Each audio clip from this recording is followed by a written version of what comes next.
నీ జీవితంలో అతి ప్రాముఖ్యమైనది, పాపము చేయకుండా ఆపేది, విజయ పథములో నడిపించేది, పరిశుద్ధంగా జీవించడానికి సహాయం చేసేది, కఠినతరమైన పరిస్థితుల్లో ధైర్యంతో నిలబడినట్టు చేసేది, నీ నోటికి మాటలు ఇచ్చేది, సరైన నిర్ణయాలు ఇచ్చేది, నీ జీవితంలో దేవుని చిత్తాన్ని చేయటానికి నీకు సహాయం చేసేది దేవుని సన్నిధిలో ఉండటమే. Praise the lord. దేవునికి స్తోత్రం. సంతోషంగా ఉన్న వారందరూ మీ కుడి చేతిని పైకెత్తి హల్లెలూయా చెప్దామండి. హల్లెలూయా. కొంతమంది చెప్పట్లా హల్లెలూయా, గట్టిగా చెప్పాలి హల్లెలూయా. దేవునికి స్తోత్రం. మీరు ఎంత గట్టిగా చెప్తే నాకు అంత ప్రోత్సాహం ఉంటుంది. దేవునికి స్తుతి కలుగును గాక. క్రీస్తునందు ప్రేమైన దేవుని బిడ్డలారా, మనలందరినీ సజీవుల లెక్కలో ఉంచిన విధానాన్ని బట్టి దేవునికి స్తుతులు చెల్లిస్తూ ఉంటూ ఉన్నాను.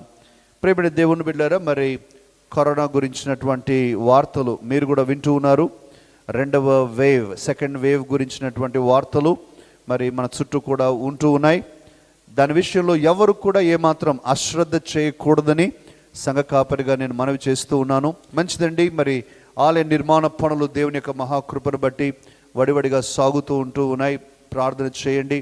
అనేక రీతులుగా మరి డిఫరెంట్ కేటగిరీస్ ఆఫ్ వర్క్స్ జరుగుతూ ఉన్నాయి. వాటన్నిటిని కూడా మనం బ్యాలెన్స్ చేస్తూ వెళ్తూ ఉంటూ ఉన్నాం.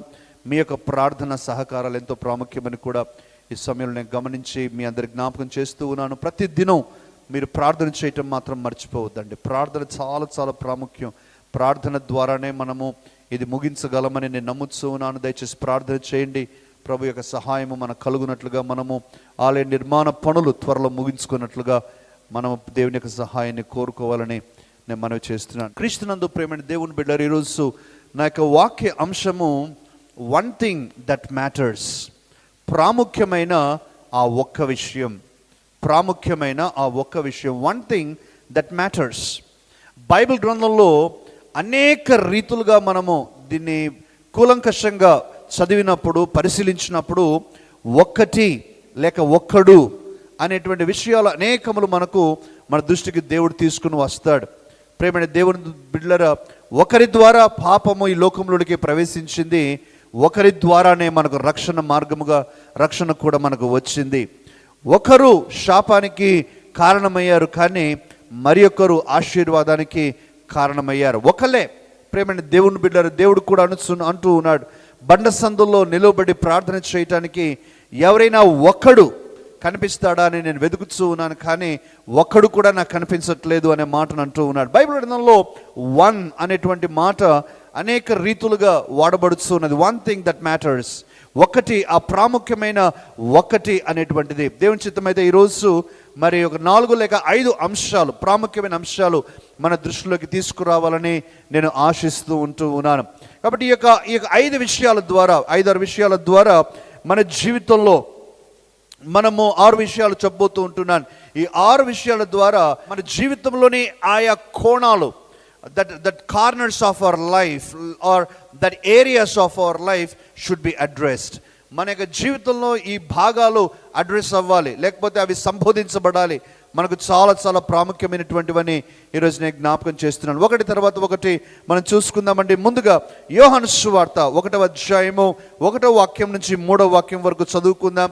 కొన్ని చోట్ల క్లారిటీ లేని చోట నేను ఇంగ్లీష్ ట్రాన్స్లేషన్ మాటలు చదవబోతూ ఉంటూ ఉన్నాను, కాబట్టి మరి ఆ మాటలు కూడా మనము జాగ్రత్తగా గమనించుకుందాం. యోహాను సువార్త 1వ అధ్యాయము 1వ వాక్యం నుంచి 3వ వాక్యం వరకు.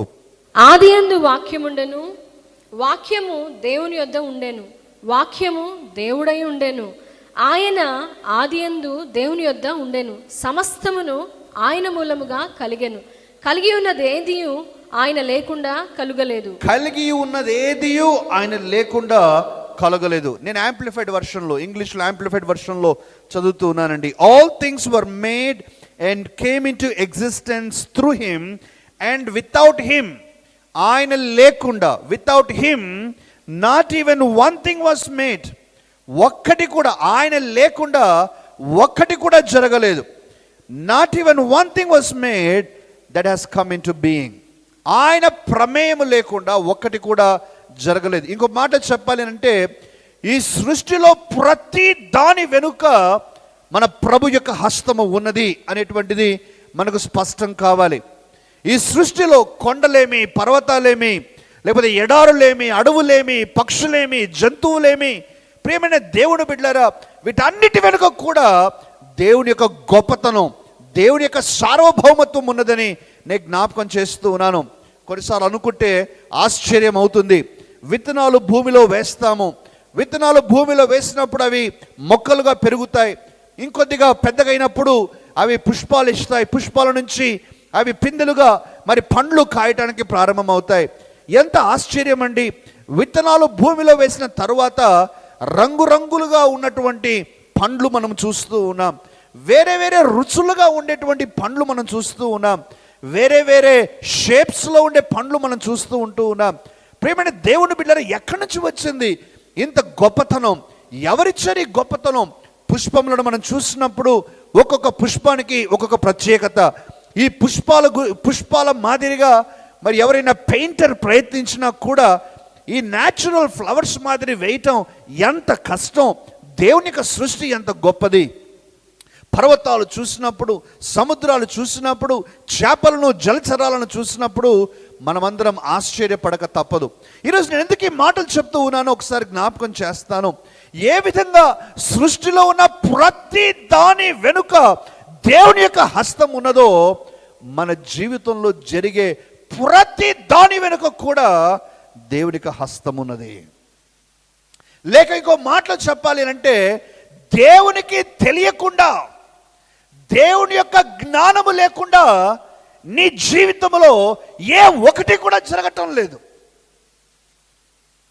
There is not even one single thing which happens in your life God is not aware about. God is aware of everything, of each and every small detail of your life. నీ జీవితంలో జరిగే ప్రతి దాని గురించినటువంటి ఆలోచన దేవునికి ఉన్నది. ఎందుకు చెప్తూ ఉన్నాను ఈ మాటనంటే, సాతానుడు ఈ యొక్క ఆలోచన తెచ్చి, అంటే దీనికి భిన్నమైన ఆలోచన తెచ్చి మనలను డిస్కరేజ్ చేయటానికి, దేవునికి వ్యతిరేకమైన ఆలోచనలు చేయటానికి ప్రయత్నం చేస్తాడు. ఎలా? సాతాను అంటాడు, నీ ప్రార్థన దేవుడు వినటం లేదు, నీ ప్రార్థన ఈ రూమ్ దాటి వెళ్ళటం లేదు, నువ్వు పాపములు చేస్తూ ఉంటే దేవుడు నిన్ను పట్టించుకుంటాడు అనుకుంటున్నావా? దేవుడు ఎప్పుడో మర్చిపోయాడు నిన్ను. నీకు అనారోగ్యం వచ్చిందని దేవునికి తెలుసు అనుకుంటున్నావా? ఇది నీకు దేవుడు శిక్ష వేస్తూ ఉన్నాడు, దేవుని మీద కోపగించుకున్నాడు, దేవుని మీద కక్ష కట్టాడు. నీ జీవితంలో ఇక నువ్వు బాగుపడవు, నీ యొక్క ఆర్థిక పరిస్థితి బాగాదు, నువ్వు ఇట్లా అవుతావు అని అపవాది అనేక రీతులుగా మనల్ని దుఃఖపెట్టడానికి, మనలను బాధించటానికి, నిరుత్సాహంలోనికి తీసుకువెళ్ళటానికి ప్రయత్నం చేస్తాడు. అయితే నీవు నేను గ్రహించాల్సిన సత్యం, మన జీవితంలో ఏది జరుగుతూ ఉన్నప్పటికీ కూడా అది దేవునికి తెలుసు. నమ్మినవారు ఆమేన్ చెప్పండి. ఆమె దేవునికి తెలుసు. దేవునికి తెలియకుండా ఏం జరగట్లా. నువ్వు హాస్పిటల్కి వెళ్తూ ఉన్నావా? దేవునికి తెలుసు. నువ్వు ఉద్యోగంలో కష్టపడుతూ ఉన్నావా? దేవునికి తెలుసు.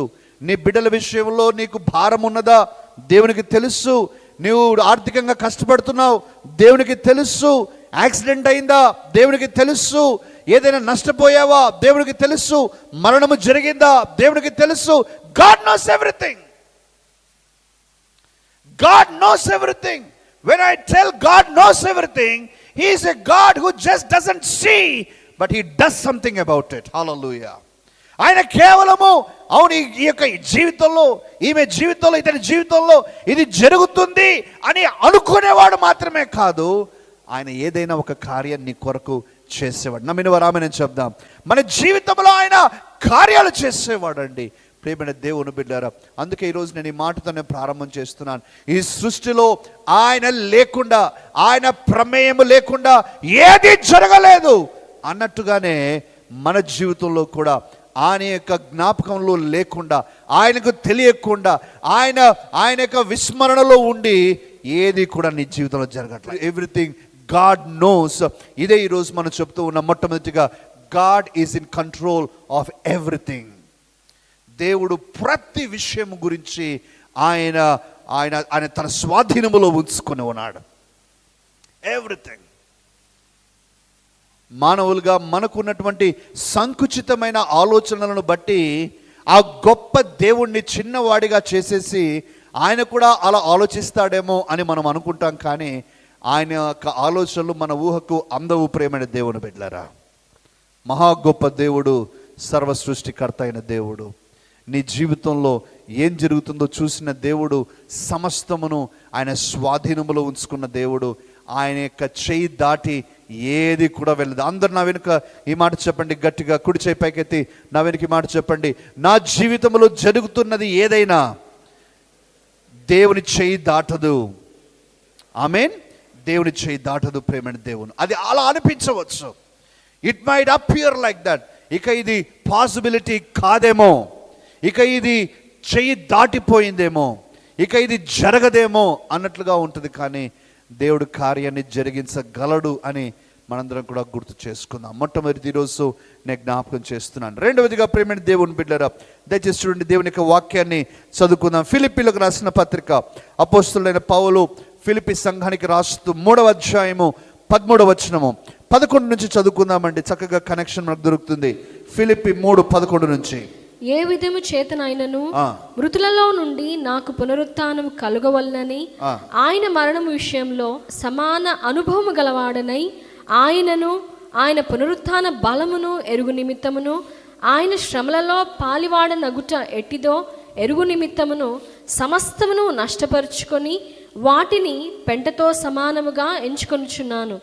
ఇది వరకే నేను గెలిచితినని అయినను, ఇది వరకే సంపూర్ణ సిద్ధి పొందితినైనను నేను అనుకొనలేదు. కానీ నేను దేని నిమిత్తము క్రీస్తు యేసు చేత పట్టబడితినో దానిని పట్టుకొనవలనని పరుగెత్తుకొనుచున్నాను. సహోదరులారా, నేను ఇదివరకే పట్టుకొని ఉన్నానని తలంచుకొనను. అయితే ఒకటి చేయుచున్నాను, వెనుక ఉన్నవి మరచి ముందున్న వాటికై వేగిరపడుచు. ముందున్న వాటి కొరకై నేను వేగిరపడుచు గురి యొద్దకే పరిగెత్తుచున్నాను. ఈ మాట గమనించండి. నేను ఇదివరకే పట్టుకొని ఉన్నానని తలంచుకొనను, అయితే ఒకటి చేయుచున్నాను. I'm doing one thing. నేను ఒకటి చేస్తున్నాను. ఏంటా పని అంటే, వెనుక ఉన్న వాటిని మరచి ముందున్న వాటి కొరకై వేగిరపడుచు యేసుక్రీస్తు ద్వారా ఉన్నతమైన పిలుపును కలుగు బహుమానం పొందవలనని గురి యొద్దకు నేను పరిగెత్తుచున్నాను. రెండవదిగా ఈరోజు మనందరం గుర్తు చేసుకోవాల్సింది, I will not worry about what has happened. ఇంతవరకు నా జీవితంలో జరిగిన వాటి గురించి నేను చింతిస్తూ ఉండిపోను. కారణం ఏంటంటే, what is going to happen to me, నా జీవితంలో నాకు కలుగబోయేది, భవిష్యత్తులో నేను పొందుకోబోయేది, ఇదివరకే నేను పొందుకున్న దాని కంటే ఎక్కువైనది, శ్రేష్టమైనది. Hallelujah, praise the Lord. I will not worry about what has happened, because what is going to happen is better and more than what has already happened. మనందరి జీవితంలో గత కాలాన్ని గమనించుకుంటే కొన్ని జరగకుండా ఉంటే బాగుండేది అని అనిపించేటువంటి కొన్ని విషయాలు ఉంటాయి. మన యొక్క చిన్నతనం నుంచి కూడా ఆలోచిస్తూ యవన దశలో నుంచి మనము పెరుగుతూ ఉన్న కొలది మనల్ని గాయపెట్టిన వారు ఎవరైనా ఉండవచ్చు, అవమాన పెట్టిన వారు ఉండవచ్చు, నిన్ను దుర్వినియోగం చేసిన వారు, నీ యొక్క ఆలోచనలను ఎంతగానో నిర్వీర్యము చేసినటువంటి వారు, అవమాన పెట్టిన వారు ఉండవచ్చు, నష్టము కలిగించిన వారు ఉండవచ్చు. లేక నీ జీవితంలో ఒక మనిషి, ఆ వ్యక్తి నా జీవితంలో పరిచయం కాకపోయి ఉంటే బాగుండును అని కొన్నిసార్లు అనిపించవచ్చు. ఆ ఫలానా వ్యక్తి వల్ల నేను చాలా బాధపడ్డాను అని కొంతమంది గురించి నీకు అనిపించవచ్చు. I should not have made such decision, అలాంటి నిర్ణయం చేయకపోయి ఉంటే ఆ రోజు బాగుండేది అని కొన్ని విషయాలు ఉన్నాయి, మనందరికీ ఉన్నాయి. There is a past which cannot be erased. ఇక మనము తుడిచిపెట్టలేనటువంటి గతము కొన్ని ఉంటాయి.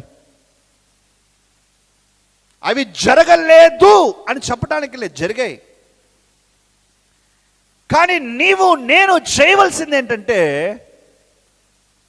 నేను ఒకటి చేయుచున్నాను, వెనుక ఉన్న వాటిని అందరూ చెప్పాలి మరచి. అందరూ చెప్పాలి గట్టిగా, మరచి. అందరూ చెప్పండి, గట్టిగా చెప్పండి, గట్టిగా చెప్పాలి. నువ్వు మరచిపోవాలి. You have to forget. You have to forget. కానీ సాతానుకున్నటువంటి ఒక సాధనము, ఆయుధం ఏంటంటే తవ్వుతాడు. గతాన్ని తవ్వి చూపిస్తాడు. గతాన్ని తవ్వి నీ ముందు స్పష్టంగా చూపిస్తాడు. కొన్నిసార్లు మీరు గమనించారా, ఎప్పుడో 10-15 సంవత్సరాల క్రితం ఉన్నటువంటి ఏదైనా ఒక ఫంక్షన్ కానివ్వండి, ఒక వ్యక్తిని కలిసినప్పుడు కానివ్వండి, ఏదైనా ఒక షాప్కి వెళ్ళినప్పుడు కానివ్వండి, 15 సంవత్సరాల క్రితం ఉన్నటువంటి ఆ స్మెల్ ఇప్పుడు నీకు తగులుతుంది గుర్తుంటే. We can know it, but we have to forget them. We have to train ourselves to forget them. This one thing I do, I forget what is behind. నీ జీవితంలో మర్చిపోకపోతే, మర్చిపోవటానికి నువ్వు ప్రయత్నించకపోతే, నీ గతము నీ ప్రస్తుతాన్ని, నీ భవిష్యత్తును కూడా ప్రభావితం చేయగలదు అని నేను జ్ఞాపకం చేస్తున్నాను. మరి ఒక ఉదాహరణ నేను చెప్పనివ్వండి. ఏదైనా ఒక మరణము సంభవించింది అనుకుందాం గతంలో. ఆ మరణమును మనం ఆశించలేదు. ఆ మరణము ద్వారా చాలా బాధపడ్డాము. గుండె పగిలిపోయినంత పని అయిపోయింది. కానీ నువ్వు అధిగమించాలి. You have to overcome it. You have to forget about it. You cannot change it now. నువ్వు మార్చలేవు. మరణించిన ఆ వ్యక్తిని తిరిగి తీసుకురాలేవు. మరణించిన ఆ వ్యక్తి విషయంలో నువ్వు నిందించుకుంటూ ఉంటే సరిపోదు. కొంతమంది నిందించుకుంటూ ఉంటారు, నా వల్లనే జరిగింది, నేను ఇలా చేసి ఉంటే అలా జరిగేది కాదేమో, నేను ఈ నిర్ణయం చేసి ఉంటే అలా జరిగేది కాదేమో, ఈ హాస్పిటల్ దగ్గరికి ఆ డాక్టర్ గారి దగ్గరికి తీసుకెళ్ళింటే ఒకవేళ ఇది సంభవించి ఉండేది కాదేమో అని అనుకుంటూ ఉంటారు. అది కేవలము సాతాను మీద వేసేటువంటి నింద.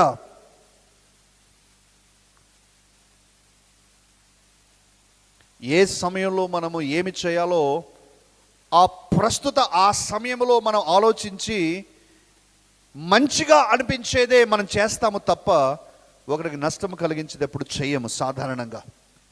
వి just make a timely good decision. ఆ సమయంలో నీకు ఏది మంచిదని తోస్తుందో ఆ మంచిది నువ్వు చేస్తావు. కొన్నిసార్లు ఆ చేసింది ఫలితం ఇవ్వవచ్చు, ఫలితం ఇవ్వకపోవచ్చు. But it's okay. You have tried your best. But Satan will try to hold on to your past. అందుచేత ఈరోజు మీరు నేను మనందరం కూడా చేయవలసిందే, నేను మర్చిపోయి ముందుకు వెళ్తాను. ముందుకు వెళ్ళటం ప్రాముఖ్యం, ఆగిపోకూడదు. నేను కొంతమందిని ఎరుగుదును ప్రేమైన దేవుని బిడ్డలారా. ఎన్ని సంవత్సరాలు దాటిపోతూ ఉన్నా కూడా ఇంకా వారి గతాన్ని పట్టుకొని వారు జీవితాన్ని ఆనందంగా ముందుకు వెళ్ళలేకపోతున్నారు. చాలా దుఃఖములో, డిప్రెషన్లోకి వెళ్ళిపోయి, ఒక ఎడబాటు, ఒక బ్రేక్ ఆఫ్ రిలేషన్షిప్, ఒక మరణము, ఒక జాబ్ లాస్, ఒక యాక్సిడెంట్, వీటిని గుర్తు చేసుకొని జీవితాన్ని పాడు చేసుకుంటూ ఉన్నారు. పౌలు అంటూ ఉన్నాడు, this one thing I do, I train my self to forget. నేను మర్చిపోతూ ఉన్నాను. రెండవది అదే. మూడవది ప్రేమైన దేవుని బిడ్డలారా, మూడవది చూద్దాం. 27వ కీర్తన 4వ చరణం. 27వ కీర్తన 4వ చరణం. మనము వన్ థింగ్ మ్యాటర్స్ అనేటువంటి అంశాన్ని చూస్తూ ఉన్నామండి. యెహోవా యొద్ద ఒక వరము అడిగితిని. One thing I ask of God. One thing, ఒక్కటి అడుగుతూ ఉన్నాను నేను. దానిని నేను వెదకుచున్నాను. దాన్ని నేను వెతుకుతున్నాను. యెహోవా ప్రసన్నతను చూచుటకును, అవును, ఆయన ఆలయంలో ధ్యానించుటకును, అవును, నా జీవిత కాలం అంతయు నేను యెహోవా మందిరంలో నివసింపగోరుచున్నాను. ఆమేన్, హల్లెలూయా. మూడవది నేను చెప్తూ ఉంటున్నాను, one thing that matters is the presence of God, nothing else matters. నీ జీవితంలో అతి ప్రాముఖ్యమైనది, పాపము చేయకుండా ఆపేది, విజయ పథములో నడిపించేది, పరిశుద్ధంగా జీవించటకు సహాయం చేసేది, కఠినతరమైన పరిస్థితుల్లో ధైర్యంతో నిలబడేటట్టు చేసేది, నీ నోటికి మాటలు ఇచ్చేది, సరైన నిర్ణయాలు ఇచ్చేది, నీ జీవితంలో దేవుని చిత్తాన్ని చేయటానికి నీకు సహాయం చేసేది దేవుని సన్నిధిలో ఉండటమే. God's presence is all what matters, nothing else matters. దేవుని సన్నిధి, దేవుని సన్నిధిలో నీవు ఉండాలి. దేవుని సన్నిధి అనగా కొంతమంది చర్చ్ అని అనుకుంటారు. చర్చ్ గురించి నేను మాట్లాడట్లా.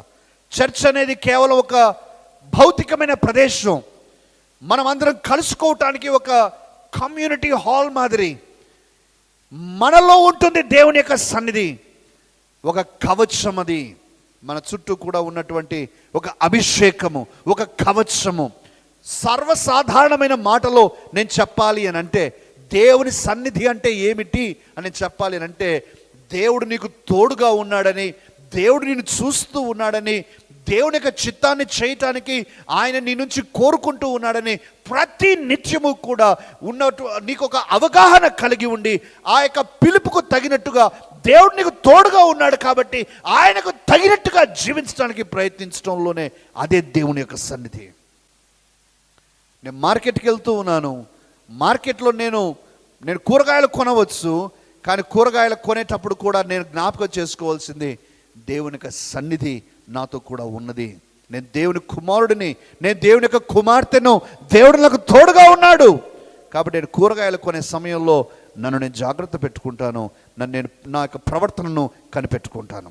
నువ్వు ఉద్యోగానికి వెళ్తావు, చదువుకోవటానికి కాలేజీకి వెళ్తావు, నీ వ్యాపారానికి వెళ్తావు, కారులో వెళ్తావు, ట్రైన్లో వెళ్తావు, బస్సులో వెళ్తావు, ఎప్పుడు వెళ్ళినా ఎక్కడికి వెళ్ళినా నువ్వు చెప్తూ ఉన్నటువంటి మాట ఏమిటంటే, నా దేవుడు నాకు తోడుగా ఉన్నాడు, నా దేవునికి తగినట్టుగా నేను జీవించాలి. మోషే భక్తుడు అంటూ ఉన్నాడు, నీ కటాక్షము నాకు కలిగి ఉన్న ఎడల, నీ కటాక్షము నాకు కలిగి ఉన్న ఎడల దేవా నీ సన్నిధిని మాతో కూడా ఉంచుము, నీ సన్నిధి మాతో రాని ఎడల ఒక్క అడుగు కూడా ఇక్కడి నుంచి మేము వెళ్ళలేము, మేము వెళ్ళము. నీ సన్నిధి మాతో రావాలి. ప్రియమైనటువంటి దేవుని బిడ్డలారా, దేవుని యొక్క సన్నిధి నీకు కావాలి. దేవుని సన్నిధి నీకు లేకపోయినట్లయితే, నువ్వు దేవుని సన్నిధిలో లేకపోయినట్లయితే, ఇదిగో అపవాది నిన్ను తనకి ఇష్టం వచ్చినట్లుగా వాడుకుంటాడు. దేవుని సన్నిధి అనుభవించలేకుండా చేసేటువంటిది ఒకటి పాపం.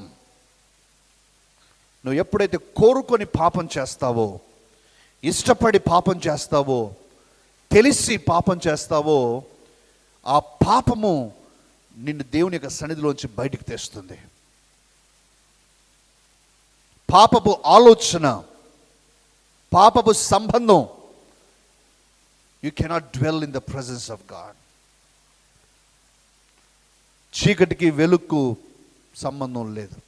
పరిశుద్ధుడైన దేవుని దగ్గర పాపము నిలవలేదు. అందుకనే కీర్తనకాడు అంటున్నాడు, అయ్యా నీ సన్నిధిలో నుంచి నన్ను త్రోసివేయకము, నీ సన్నిధి నాకు కావాలి. నేను పాపం చేశాను, కానీ నా భయం ఏంటంటే నీ సన్నిధిలోంచి నేను బయటికి వెళ్తే నేను ఇంకా భయంకరమైన స్థితికి వెళ్తాను. దయచేసి నన్ను నీ సన్నిధిలో పెట్టయ్యా, నా పాపములు పరిహరించుము. ఈరోజు మీరు, నేను, మన అందరం కోరుకోవాల్సింది ఏంటంటే, nothing else matters more than the presence of God. నీ జీవితంలో దేవుని సన్నిధి నీకు తోడుగా ఉంటే, దేవుని యొక్క సన్నిధిలోనే నువ్వు నివసిస్తూ ఉంటే, ఇక నీ జీవితంలో ఎటువంటి నష్టము కూడా ఉండదు. నేను ఎప్పుడు చెప్పానని అనుకుంటూ ఉన్నాను ప్రేమ దేవుని బిడ్డలారా. ఒక ధనవంతుడైన వ్యక్తి ఎడారి మార్గం గుండా తను వెళ్తూ ఉన్న సమయంలో ఆ ధనవంతుడైన వ్యక్తిని దొంగతనం చేయటానికి దారి దోపిడీ వారు వెంబడిస్తూ వచ్చారు. ఎక్కడికి వెళ్తే ఆయన వెంబడిస్తూ ఉన్నారు, కరెక్ట్ సమయం దొరకటానికి వారు ప్రయత్నం చేస్తూ ఉన్నారు. కానీ వారికి తెలియకుండానే ఆశ్చర్యకరంగా వారు ఆయన యొక్క టెంట్లోనికి వెళ్ళలేకపోతూ ఉన్నారు. వారు ఎప్పుడైతే ఆ టెంట్లోనికి వెళ్ళటానికి ప్రయత్నం చేస్తూ ఉన్నారో ఒక అదృశ్యమైన ఆత్మీయ కవచము మాదిరి వారికి అడ్డుపడుతూ ఉంది. They are unable to go through that shield. అదృశ్యమైన ఆ కవచము గుండా వారు లోపలికి వెళ్ళలేకపోతూ ఉన్నారు. కానీ ఒకరోజు ప్రయత్నించగా ఒకరోజు లోపలికి వెళ్ళిపోగలిగారు. వారికి ఆశ్చర్యం వేసింది, అరే ఇదేంటి, ఎన్ని రోజులు మేము ప్రయత్నించినా కూడా ఇతను దైవజనుడుగా ధనవంతుడుగా ఉన్నటువంటి వ్యక్తి, దేవుని నమ్మినటువంటి వ్యక్తిగా ఉన్నటువంటి ఈ వ్యక్తి ఆ టెంట్లోకే మేము వెళ్ళలేకపోయాము, మరి ఉన్నటువంటి ఈరోజు ఎందుకు పోగలిగామని వారు లోపలికి వెళ్ళి అతను లేపారు. దొంగతనం చేసడానికి వచ్చిన వాళ్ళు వారికి ఆశ్చర్యం ఏంటంటే దొంగతనం చేయాలనే మనసు కాకుండా అసలు ఈరోజు ఎందుకు రాగలిగాము, ఇంతవరకు ఎందుకు రాలేకపోయాం అనేది వారు తెలుసుకోవాలని అనుకున్నారు. అతన్ని లేపి అతన్ని అడిగారు, అయ్యా మేము చాలా రోజుల నుంచి ప్రయత్నిస్తున్నాం, మిమ్మల్ని వెంబడిస్తున్నాం దొంగతనం చేయటానికి, కానీ మాకు కుదరలేదయ్యా. ఏదో తెలియని అదృశ్యమైనటువంటి ఒక కవచము మీ టెంట్ చుట్టూ కూడా ఉంది, కానీ ఈరోజు మాత్రం ఆ కవచము లేదు, మేము లోపలికి రాగలిగాము. ఏం జరిగిందయ్యా, ఏమైనా జరిగిందా, ఏంటి తేడా అని అంటే ఆ వ్యక్తి గుర్తు చేసుకుంటే ఆ వ్యక్తికి తెలిసింది ఏంటంటే ఆ రోజు తను పాపము చేశాడు. తెలిసి పాపము చేసిన ఆ సమయంలో ఆ కవచం అనేది బలహీనంగా మారిపోయి ఈ దుండగులు లోపలికి రాగలిగారు. Sin will make entrance for the devil. నువ్వు దేవుని యొక్క సన్నిధిలో ఉన్నంత కాలము కూడా నువ్వు సంరక్షించబడతావు. కానీ ఎప్పుడైతే నువ్వు కోరుకొని పాపం చేస్తావో ఆ యొక్క సన్నిధి నువ్వు కోల్పోతావు. ప్రియ సహోదరుడా, నువ్వు ఎవరైనా సరే ఈరోజు నేను జ్ఞాపకం చేస్తూ ఉన్నాను, వయస్సు నిమిత్తం లేకుండా, మీరేం చేస్తున్నారు దాని నిమిత్తం లేకుండా ప్రతి ఒక్కరూ కూడా దేవుని యొక్క సన్నిధిని అనుభవించాలి, దేవుని యొక్క సన్నిధిలోనే ఉండాలి. అందుకని కీర్తనకారుడు చెప్తూ ఉన్నాడు, నా నోటి మాటలు నా హృదయ ధ్యానమును నీ దృష్టికి అంగీకారములుగా ఉండునుగాక. అయ్యా నేను మాటలో తప్పు చేయకూడదు, నా తలంపులో కూడా తప్పు చేయకూడదు, నన్ను జాగ్రత్త పెట్టు. He was in the presence of God. Nothing else matters more than the presence of God. కీర్తనకారుడికి అది తెలుసు అంటూ ఉన్నాడు, ఇదిగో నేను ఒక్క వరము అడిగి తిని దాన్ని నేను వెతుకుతున్నాను, దేవుని సన్నిధిలో నేను ఉండాలని కోరుచున్నాను, ఆయన మందిర ఆవరణములలో ఉండాలని కోరుచున్నాను, ఆయన ముఖ కాంతిని చూస్తూ నేను ఉండాలని కోరుచున్నాను, ఆయన నాతో ఉన్నాడని నేను గ్రహించుకొని జీవించాలని ఆశపడుతున్నాను. అదే నా యొక్క కోరిక. మూడవది, నాలుగవ దానికి వెళ్దాం ప్రేమని దేవుని బిడ్డలారా. నాలుగవది దయచేసి చూడండి, మార్కు సువార్త 10వ అధ్యాయము 21వ వాక్యము. మనము వన్ థింగ్ మ్యాటర్స్, ఆ ఒక్కటే ప్రాముఖ్యం అనే అంశాన్ని చూస్తూ ఉన్నాం. 10వ అధ్యాయం 21వ వాక్యం చదవండి దయచేసి. యేసు అతని చూచి అతని ప్రేమించి, ఆ ధనవంతుడైన యవనస్తుని చూచి అతని ప్రేమించి, నీకు ఒకటి కొదువుగా ఉన్నది, నీవు వెళ్ళి నీకు కలిగినవన్నీ అమ్మి బీదలకిమ్ము, పరలోకమందు నీకు ధనము కలుగును, నీవు వచ్చి నన్ను వెంబడించమని చెప్పాను. అతడు మిగుల ఆస్తి గలవాడు గనుక ఆ మాటకు ముఖము చిన్నబుచ్చుకొని దుఃఖపడుచు వెళ్ళిపోయాను. నీకు ఒకటి కొదువుగా ఉన్నది, వన్ థింగ్ యు ల్యాక్. ఇందాక మనం చూసాం, వన్ థింగ్ ఐ డిజైర్ అని దావీదు భక్తుడు అంటూ ఉన్నాడు. ఇక యవనస్తుని విషయంలో యేసుక్రీస్తు చెప్పే మాట ఏమంటే, వన్ థింగ్ యు ల్యాక్. ఇంకా నీకు ఒకటి కొదవగా ఉంది, నీ ధనమంతా మీ పేదలకు దానం చేయి, అప్పుడు పరలోకంలో నీకు ధనం ఉంటుంది, తర్వాత నీవు వచ్చి నన్ను వెంబడించు. మేము వ్యాపారస్తులం, ధనికులం కూడా. ధనవంతులు పరలోక రాజ్యంలో ప్రవేశించడం చాలా కష్టం. సూది బెజ్జంలో ఒంటి దూరడం ఎంత కష్టమో ధనవంతుడు పరలోకంలో ప్రవేశించడం కూడా అంతే కష్టం. నీకు ఒకటి కొదవుగా ఉన్నది. యవనస్తుని గురించి కాస్త ఆలోచిద్దాం. మనకు చాలా ప్రాముఖ్యమైనటువంటి అంశం ఇది.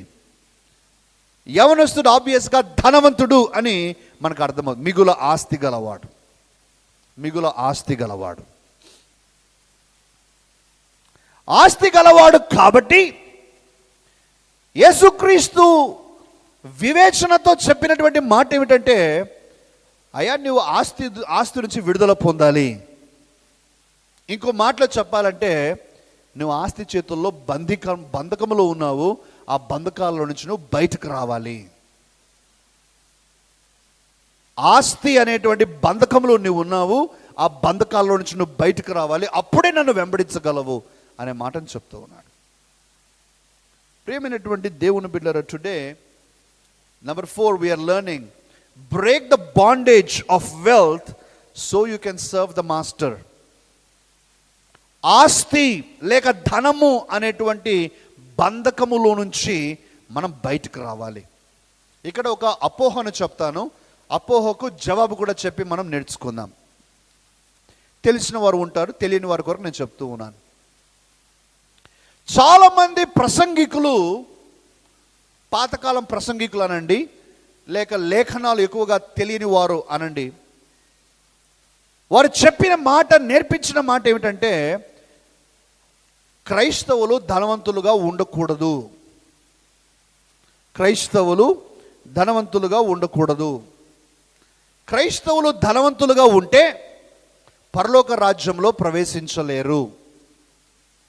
ఎందుకండి అలా చెప్తూ ఉన్నారు అని వారిని అడిగితే, వారు చూపించేటువంటి మాట, ఒంటె సూది బెజ్జంలోనైనా ప్రవేశించగలుగును కానీ ధనవంతుడైన వాడు పరలోక రాజ్యంలో ప్రవేశించుట దుర్లభము అనేటువంటి మాటను వారు చూపిస్తారు. అది అవగాహన రాహిత్యంగా ఈరోజు నేను జ్ఞాపకం చేస్తూ ఉన్నాను.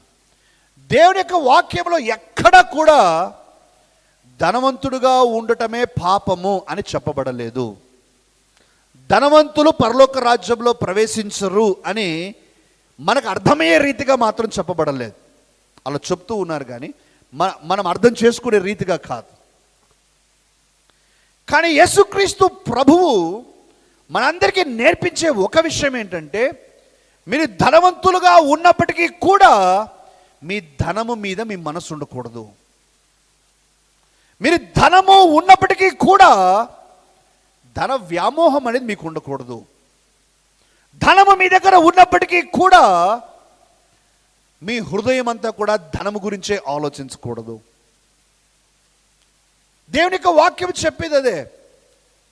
నీ యొక్క హృదయము డబ్బు మీద ఉంటే నువ్వు దేవుని మీద నీ యొక్క మనసు పెట్టలేవు. నీ దగ్గర డబ్బు ఉండటం తప్పు కాదు, డబ్బు మీదనే మనసు పెట్టడం తప్పు. నువ్వు ధనవంతుడిగా కావాలని అనుకోవటం తప్పు కాదు, కానీ ధన వ్యామోహంలో దుర్లాభాపేక్ష కలిగి ఉండటం తప్పు. ప్రేమైన దేవుని బిడ్డలారా, మనం పేదవారిగా జీవించాలి అని దేవుని యొక్క చిత్తమైతే నా గిన్నె నిండి పొర్లుచు ఉన్నది నేను ఎందుకు రాస్తాడు, ఎందుకు రాపిస్తాడు? మీరు బాగా తిని తృప్తి పొందిన తర్వాత ఇంకా మిగులునంతగా నేను దీవిస్తానని ఎందుకు రాస్తాడు? ఆయన ఉద్దేశం అది కాదండి. కానీ మనలో చాలామంది ఏం చేస్తూ ఉన్నామంటే, ధనము వచ్చే కొలది ధనము మీదనే వ్యామోహము ఎక్కువైపోయి దుర్లాభాపేక్షను అపేక్షిస్తూ మనము ధనము లేక ఆస్తి అనే బంధకాల్లోనికి వెళ్ళిపోతూ ఉన్నాం. నానుడి ఏంటంటే, ఈ రోజుల్లో అందరి దగ్గర డబ్బు ఉంది. డబ్బు లేని వారు చాలా తక్కువ. కనీసం మన గురించి ఆలోచించేద్దాం, లోకమంతా ఆలోచించలేం. కానీ మనము ఆ డబ్బు విషయంలో ఎటువంటి సంబంధం కలిగి ఉన్నాము అనేటువంటిది చాలా ప్రాముఖ్యం. నువ్వు ఎలా జీవిస్తూ ఉన్నావు? ప్రేమైన దేవుని బిడ్డలారా, 2-3 ఉదాహరణలు నేను చెప్తానండి మనకు అర్థం కావటానికి. పౌలు భక్తుడు చెప్పినటువంటి, వాస్తవానికి ఇక్కడ పౌలు భక్తుడు చెప్పే మాటలు నేను చెప్పబోతున్నాను కాబట్టి పౌలు గురించి మనకు అర్థం కావాలి. పౌలు చాలా ధనవంతమైనటువంటి కుటుంబంలోంచి వచ్చాడని చరిత్ర చెప్తూ ఉంది. ఇది undeniable fact. He was super rich, super rich, మామూలు రిచ్ కాదు, సూపర్ రిచ్. సూపర్ రిచ్ అని ఎందుకు చెప్తూ ఉన్నానంటే, ఆ రోజుల్లో ఎవరైనా కూడా గమాలియేలు అనేటువంటి గొప్ప విద్వాంసుల దగ్గర చదువుకోవాలి, వారి దగ్గర విద్యను అభ్యసించాలి అని అంటే, ఈ రోజుల్లో పోల్చి చూడాలి అని అంటే, ఏ హార్వర్డ్లోనో, ఏ స్టాన్ఫోర్డ్లోనో, ఏ కేంబ్రిడ్జ్లోనో చదివిన దాంతో సమానం. He was super rich guy. కానీ అపోస్తలుడైన పౌలు దేవుణ్ణి లేక యేసుక్రీస్తుని ఎరిగిన తరువాత ఆయన చెప్తూ ఉన్న మాట ఏమిటంటే, నేను సంపన్న స్థితిలో ఉండనెరుగుదును, లేమి స్థితిలో ఉండనెరుగుదును, కాబట్టి నాకు ఉన్నా లేకపోయినా తేడా ఏమీ లేదు అని పౌలు అట్లా ట్రైన్ చేసుకున్నాడు తనను. చాలా డబ్బులు ఉన్నాయి పౌలు దగ్గర, కానీ ఏమీ లేనివాడిగానే జీవించాడు, నార్మల్ లైఫ్ జీవించాడు. డబ్బు యొక్క బంధకాల్లోనికి తను రాలేదు. ప్రేమైన దేవుని బిడ్డలారా, ఎవరిని ఉద్దేశించి నేను చెప్పట్లేదు, కానీ 2-3 ఉదాహరణలు చెప్తాను దయచేసి. దేవుని యొక్క మహాకృపను బట్టి మనకు అవకాశం ఉంది కాబట్టి, అవకాశం లేకపోతే మరో విషయం, అవకాశం ఉంది కాబట్టి మనం ఏసీలో కూర్చున్నాం ఈరోజు కదండి. ఏసీ ఉంది కాబట్టి ఏసీలో కూర్చున్నాం. ఏసీ లేకపోయింటే హెలికాప్టర్ మాదిరి ఫ్యాన్లు ఉన్నాయి, ఫ్యాన్లు అవి కూడా మనకు అనుభవం ఉంది కదండి. కొన్నిసార్లు ఫ్యాన్లు కూడా లేవు, ఫ్యాన్లు కూడా లేని స్థితిలో కూడా మనం ఇక్కడ ఆరాధన చేసుకున్నాం కదండి, గుర్తుంది కదండి మీ అందరికీ. కానీ ఎప్పుడైతే ఉదాహరణకు చెప్తున్నాను నేను, ఏసీకే అలవాటు పడిపోతాం అనుకోండి, దాని అర్థం ఏంటి? ఏసీ యొక్క బంధకంలోనికి మనం వచ్చినట్టు అనమాట. కొంతమంది మాట్లాడతారు, నేను మరలా జాగ్రత్త పడుతూ ఉన్నాను, ఎవరు ఉద్దేశించి నేను చెప్పట్లేదు, పాస్టర్ ప్రమోద్ గారు నా గురించి చెప్పారని ఎవరు అనుకోవద్దండి. అబ్బా ఈరోజు ఏసీ లేదు, ఎట్లా ఉంది నా ప్రాణమంతా,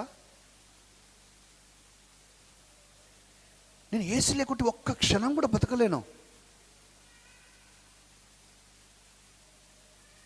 వావ్.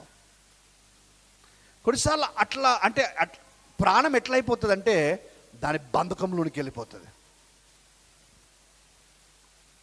అవసరంలా, మనకు పరమాన్నం ఉన్నప్పుడు పరమాన్నం తిని ఆనందిస్తాం, హల్లెలూయా. పచ్చడన్నం ఉంటే సనగం, హల్లెలూయా. అర్థమవుతుందండి ఎవరికైనా? మనం పరమాన్నం ఉన్నప్పుడు, బిర్యానీలు ఉన్నప్పుడు, దేవా నాకు ఇచ్చావు, నీకు స్తోత్రమయ్యా, హల్లెలూయా, హోసన్నా. నాకు లేనప్పుడు అయినా పర్వాలేదయ్యా, ఏం కంగారు లేదు, I'm happy. So many times we get used to those things that we come under bondage. ఈ యవనస్తుడు బాండేజ్లోకి వెళ్ళిపోయాడు, అందుకనే ఆ బంధకంలోంచి బయటకు రావడానికి ఇష్టపడట్లా. దేవుని యొక్క కృపను బట్టి కొంతమందికి కార్లు ఉన్నాయి, కొంతమంది 1 ఉన్నాయి, 2 ఉన్నాయి. దేవుని యొక్క కృపను బట్టి, మా అవసరతను బట్టి మాకు దేవుడు 2 కార్లు ఇచ్చాడు.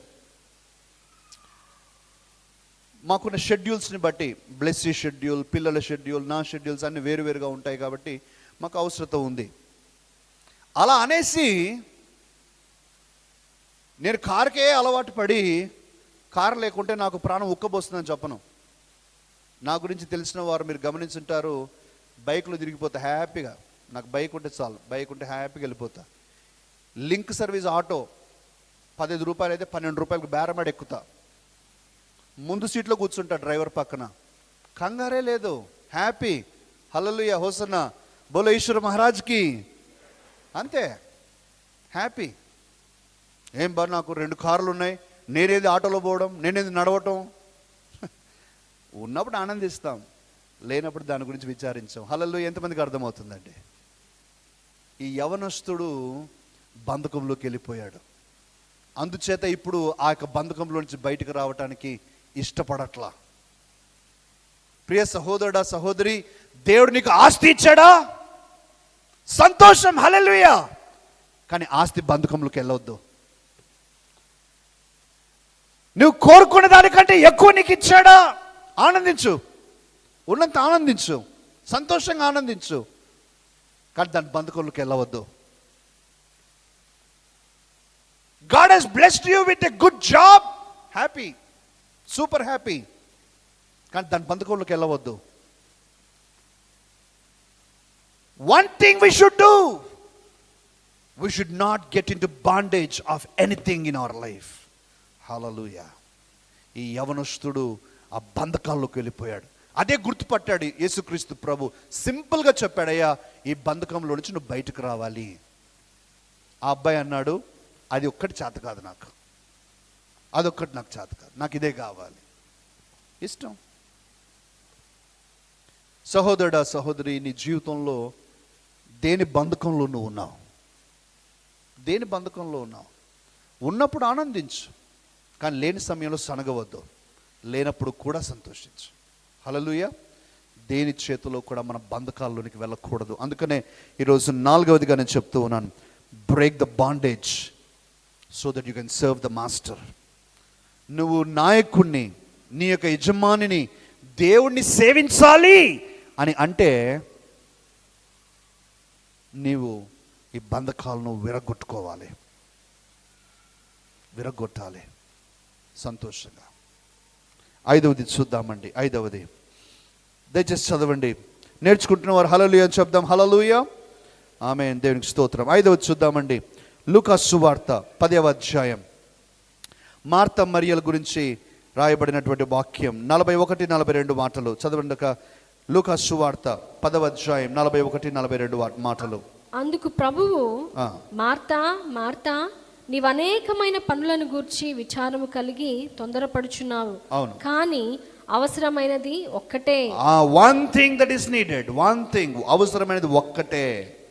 మరియా ఉత్తమమైన దాన్ని ఏర్పరచుకొనెను, అవును, అది ఆమె యొద్ద నుండి తీసివేయబడదని ఆమెతో చెప్పెను. ఆమేన్, హల్లెలూయా. ఇక్కడ కూడా కొన్ని అపోహలు ఉన్నాయి, అది కూడా నేను చెప్తానండి. ఆ తర్వాత దానికి జవాబు చెప్తాను. అపోహ ఏంటంటే, కొంతమంది అనుకుంటారు దేవుడు పని చేయొద్దని చెప్పాడు, దేవుడికి కూర్చోమని చెప్పాడు అనుకుంటారు. ఏమనుకుంటారండి? దేవుడు మార్త మరియలతో చెప్పి, ఎందుకు మార్తా మార్తా నువ్వు పని చేస్తున్నావు, పని చేయొద్దు, కూర్చోమని చెప్పాడు కదా, అందుకని నేను కూడా ఇంట్లో పని చేయనండి, నేను కూర్చొని ఉంటానండి అని కొంతమంది స్త్రీలకు కానీ పురుషులకు కానీ ఇదో కారణం దొరికింది. ఇది అబద్ధం, ఇది అపోహ. ఎక్కడ కూడా యేసుక్రీస్తు ప్రభువు మార్తాను పని చేయవద్దు అని చెప్పలా. ఎక్కడని చెప్పాడా చూడండి, పని చేయొద్దని చెప్పాడా? నీవు అనేకమైన విషయముల గురించి విచారము కలిగి తొందరపడుచున్నావు మార్తా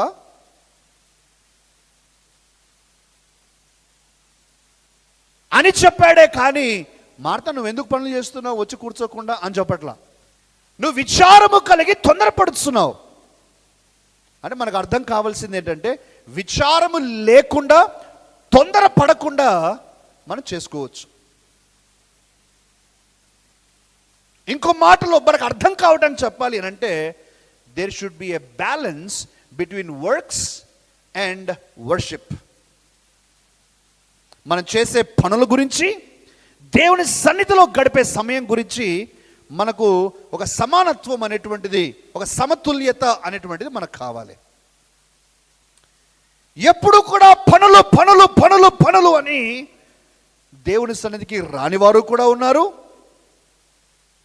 ప్రార్థన చేసుకోని వారు ఉన్నారు, బైబిల్ చదవని వారు ఉన్నారు, దేవుని గురించి ఆలోచించిన వారు కూడా ఉన్నారు. ఇంకో రీతిగా చూస్తే, ఎప్పుడు కూడా ప్రార్థన ప్రార్థన, బైబిల్ చదవటం, ఎప్పుడు కూడా చర్చి చర్చి, సువార్త, ఇవి ఇవి ఇవి అని ఏ పని పాట చేయకుండా, ఏ కష్టపడకుండా కూడా ఉన్నారు. ఒకరు మార్తా, ఒకరు మరియా. కానీ ఈరోజు మనం జ్ఞాపకం చేసుకోవాల్సింది, let us hit a balance, let us hit a balance. మనకు ఒక బ్యాలెన్స్ కావాలి. ఏంటి ఆ బ్యాలెన్స్? నువ్వు పనులు చేసుకోవాలి, దేవుని సన్నిధిలో గడపాలి. నువ్వు పనులు చేసుకోవాలి, నీ దినములో మోకరించి ప్రార్థన చేసుకోవాలి. నువ్వు ఉద్యోగానికి వెళ్ళాలి, బైబిల్ చదువుకోవాలి. నీవు నీ వ్యాపారము చూసుకోవాలి, అలాగే నువ్వు దేవుని సన్నిధిలో ఆరాధన కూడా చేయాలి. ఆ సమతుల్యత మనకు రావాలి. ఆ సమతుల్యత ఎప్పుడైతే ఉండదో, అది దేవునికి ఇష్టం లేదు. వన్ థింగ్, నువ్వు తొందరపడవద్దు, విచారము కలిగి ఉండవద్దు, దాని గురించే అనుకో. ఇంకో మాటలో చెప్పాలంటే, మార్త గురించి మనం ఆలోచిస్తే, మార్త తను చేసే పనుల కంటే ఎక్కువగా మరియ కూర్చుందనే బాధ ఎక్కువ ఉంది మార్తకు. మన ఇళ్ళల్లో రియాలిటీ కదండి. కొంతమంది అంటే ఎవరిని ఉద్దేశించి నేను చెప్పను, దయచేసి ఒక మాట అంటాను, కానీ కొంతమంది ఎప్పుడు కాళ్ళ మీద కాలు వేసుకొని చదువు తింటా ఉంటాడు, పనంతా నేనే చేయాలి, ప్లేట్ కూడా తీయరు, గ్లాస్ కూడా తీయరు, అన్నీ అక్కడికే తేవాలి. జరుగుతుంది, ఏం చేద్దాం? కాబట్టి మార్తకు బాధ ఏంటంటే తను ఒక్కదే చేయబడుతుందనే బాధ కూడా ఉంది, మరీ చేయట్లేదు. కాబట్టి ఇక్కడ ఇంకో నేర్చుకోవాల్సిన ఇంకో పాఠం ఏంటంటే అందరూ కలిసి చేసుకోవాలి. హల్లెలూయా చెప్పాలి, అందరూ హల్లెలూయా చెప్పాలి. అందరం కలిసి చేసుకోవాలి. ఒకరు ఒక పని చేస్తే ఇంకొకరు ఇంకో పని చేయాలి. అయితే ఈరోజు పనుల గురించి, దేవుని సన్నిధిలో సమయం కేటాయించడం గురించి నీలో సమతుల్యత రావాలి. నేను 2 మాటలు చెప్పి ముగిచ్చేస్తాను ఈ పాయింట్. నాకు ప్రార్థన చేసుకోవటానికే సమయం లేదు, వాక్యం చదవటానికి సమయం లేదు, చర్చికి రావటానికి చాలా బిజీగా ఉన్నాను, ప్రార్థన హాజరు కావటానికి నాకు కుదరటం లేదు అనే తలంపులు, అనే పరిస్థితులు నీలో వచ్చాయి అని అంటే నువ్వు ఆత్మీయంగా దిగజారిపోతూ ఉన్నావు. A believer should and cannot ever become too busy for God. దేవునికి అందలేనంతగా, దేవునికి సమయం ఇవ్వలేనంత బిజీగా ఎప్పుడు ఒక విశ్వాసం అవ్వకూడదు. అలా అవుతున్నామంటే మన దేవుడి నుంచి దూరం అవుతున్నామని లెక్క. అందుకనే దేవుడు చెప్తున్నాడు, సమతుల్యత మీరు కలిగి ఉండండి. Hit a balance. స్టూడెంట్స్ కొంతమంది చక్కగా దేవుని యొక్క సన్నిధిలో పార్టిసిపేట్ చేస్తూ ఉంటారు, which is very good. We are very happy about youngsters who minister in the church. We are very proud of them. At the same time, పాస్టర్స్గా మేము యవనస్తులందరికీ చెప్పే విషయం ఏంటంటే మీరు బాగా చదువుకోవాలి, మీరు బాగా చదివి పాస్ అయినప్పుడు, మంచి మార్కులు వచ్చినప్పుడు అప్పుడు దేవునికి మహిమ. మీరు ఫెయిల్ అవుతే దేవునికి అవమానమే తప్ప మీరు పనులు చేస్తారని కవరప్ అయిపోదు. నో, 3 Sundays యూత్ మీటింగ్ని మనం పెట్టడం లేదు. ఎందుచేత పెట్టడం లేదనంటే ఎగ్జామ్స్ ఉన్నాయి, చాలామంది యూత్ కొరకు ఎగ్జామ్స్ ఉన్నాయి. కాబట్టి వారు చదువు మీద దృష్టి పెట్టి చదవాల్సిన సమయంలో వారు చదవాలనేటువంటి ఒక ప్రోత్సాహం మనం ఇస్తూ మీరు చదవండి అని వారికి చెప్తూ ఉంటూ ఉన్నాం. We should hit a balance. Exams లేనప్పుడు మళ్ళీ కలుస్తాం మనం, దాని గురించి కంగారేం లేదు. యవనస్తులారా, నీ జీవితంలో సాకులు చెప్పవద్దు, కష్టపడి చదువు. పెద్దలారా, మనం కూడా మన పనులు, దేవునికి సమయం ఇవ్వటం, సమతుల్యత మనం గమనించాలి, తెలుసుకుని ఉండాలి, అలా ఉండటానికి ప్రయత్నం చేయాలి. ఇక 5వది చివరిది మాత్రం నేను చెప్పి ప్రార్థనలో నడిపిస్తానండి, త్వరగా ముగిస్తాను. గలతీయులకు రాసిన పత్రిక 2వ అధ్యాయం 10వ వాక్యం. ఇది ఇంగ్లీష్లో బాగుంది, కానీ తెలుగులో కూడా ఒకసారి చదివిన తర్వాత మనం ఇంగ్లీష్లో చదువుదాం. గలతీ 2:10. మేము బీదలను జ్ఞాపకం చేసుకునే వలనని మాత్రమే ఆ ఒక్కటే, బీదలను జ్ఞాపకం చేసుకోవాలని ఒక్కటి మాత్రమే వారు కోరిరి.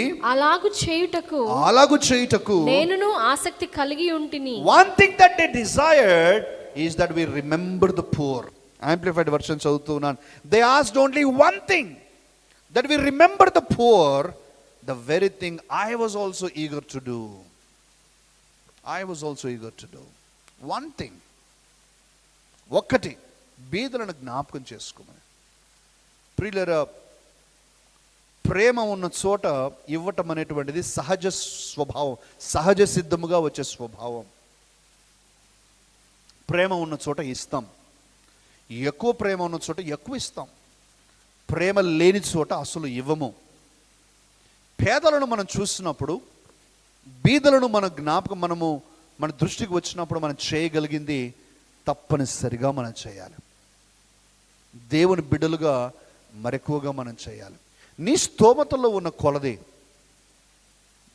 యేసుక్రీస్తు ప్రభు చెప్పిన మాట ఇదే, ఎవరి దగ్గరైనా 2 అంగీలు ఉంటే అంగీలు లేని వారికి ఒకటి ఇవ్వండి. నీ దగ్గర ఎక్కువ ఉంటే మరొకటి ఇచ్చేసినప్పుడు అవతల వారు ఎంతో సంతోషంగా స్వీకరించుకుంటారు. Give to the poor.